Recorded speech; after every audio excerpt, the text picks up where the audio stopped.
দাও দাও দাও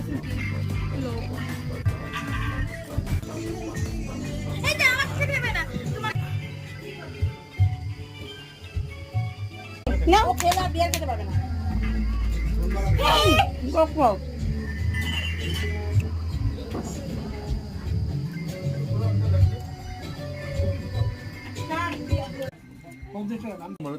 এখানকার স্পেশাল একটা খাবার যেটার নাম হচ্ছে ডিম 30 টাকা মানে মুড়ি পিঠার মতন দেখতে এর মধ্যে চিকেন দিয়ে মোটামুটি মশলা দিয়ে ফ্রাই করেছে নাম হচ্ছে ফাড়ে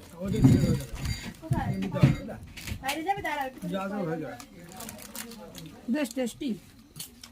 আমরা ভিতরে নারকেল দিয়ে পুর করে ফ্রাই করেছি এখানে চিকেন দিয়ে ফ্রাই করা